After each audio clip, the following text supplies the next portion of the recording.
Do you want to know how to hit a consistent backhand drop? So the backhand straight drop, predominantly used in singles, but can be used to get yourself out of trouble in doubles and mixed. So David, before we get into the technical aspects of the backhand straight drop, let's talk a little bit about misconceptions that we see and hear with this shot.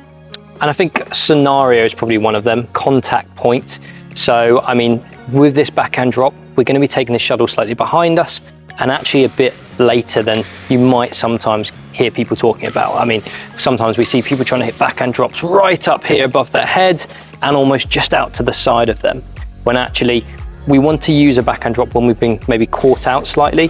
That shuttle's got into our backhand side. We can't do around the head shot, so naturally it's going to be slightly later and past us.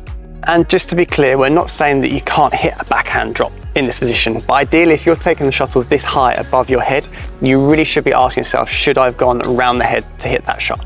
So the first area we need to look at probably here is the footwork to actually get into position to hit this shot. So what would the footwork be looking like, David? Yeah, the footwork is so important to get us really in that right position to hit a high quality shot. Now, like all our movements, we're going to start with a nice split drop.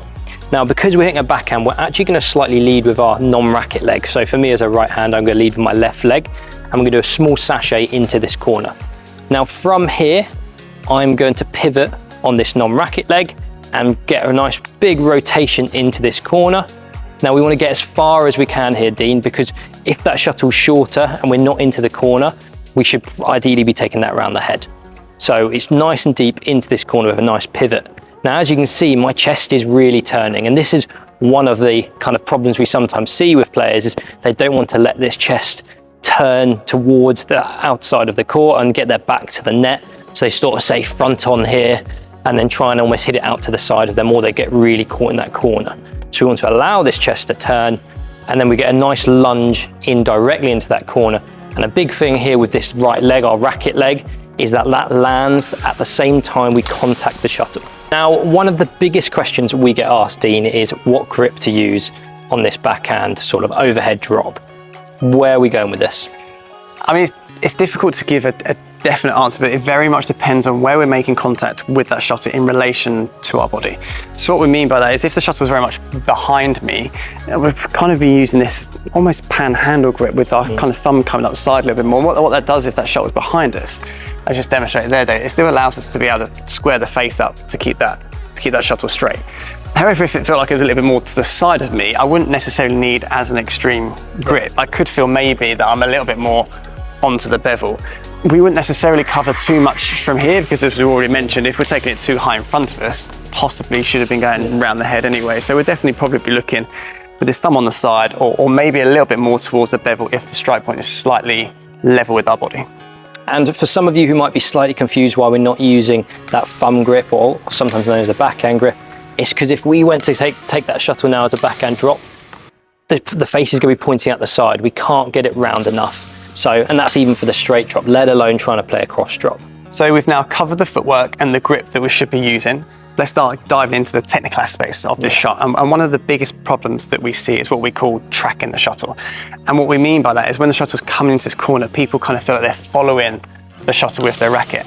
Now, the biggest issue that we have with this is when it comes to making contact, there's no swing between the shuttle and the racket, so very limited as to what they can do. So what should we be looking for in prep instead? Yeah, what we see is this sort of flick of the wrist when actually we want to use this whole arm and body to hit this shuttle. So we're going to split it into three things. The first one's prep. Now, what we want to do with our nice movement, turning our chest into this corner, we're actually going to let our arm come across our body a bit more. So my arm is almost level with my chest, and the face of this racket is pointing slightly upwards, and it's across my body. Now from here, our next stage is a bit of an extension of our elbow. So here my elbow is nice and bent, I'm going to extend it. Now this brings the racket now out across and to the side of me slightly. Bringing our third point now, which is our forearm rotation, because we need to square this face up on contact. So my arm's across my body, I extend my elbow, and from here my forearm's going to rotate. And that's going to square this face up on contact when I contact the shuttle. And then David, if you maybe just go through that all in one action, because sometimes individually it looks quite stop-start, whereas obviously we're trying to break it down for you to understand, but it's still very much a flowing motion. Precisely, it all happens all within a nice sequence. So when it comes to contact, what are we doing to actually hit the shuttle over the net? Well, I mean, number one thing for any backhand is stay relaxed. Yeah. And by staying relaxed, we're going to have a nice loose grip. And what we're wanting to do on contact is then get a bit of a squeeze on that grip. And what that's going to do is slowly increase your swing speed for this shot. What we don't want to see is this sort of rush through it, and they snap through it, use way too much wrist, and that shuttle has no control. So a nice, smooth, steady increase of speed, and on contact, I'm feeling like I'm squeezing this grip and letting this racket come through towards where I want this shuttle to go. And just building on from that, as David just discussed there, with him bringing his arm back round, is something we haven't discussed, is also the recovery off this shot. So after this drop shot, we have to accept that we are still towards the back of the court and our opponent may be coming in. We want to feel that we're getting back into court as quick as possible. So how does that racket coming through impact what happens with your body? So as I come through this swing, naturally I've got a bit of power on it, so it's naturally going to allow my shoulder to turn, and I want to have a nice big turn, almost reversing what I've just done into that corner, turning back into the court, getting my body back facing the right way so I can follow up that next shot. So landing point for the shot, and Dave, this is another big problem that we sometimes see, is that people have this idea that the backhand drop has to almost land close to the net and close to the other side of the court. Two big problems with that. A, it generally means that you have to add a height to the shuttle, which gives our opponent more time, and also it allows them to, even if it's a good shot, to play a tight spin net, or actually even potentially kill the shot. So we're actually looking to play us a lot further into court than maybe people might think. Yeah, definitely. It's a flatter shot, and we can relate that all the way back to what we're doing in our action.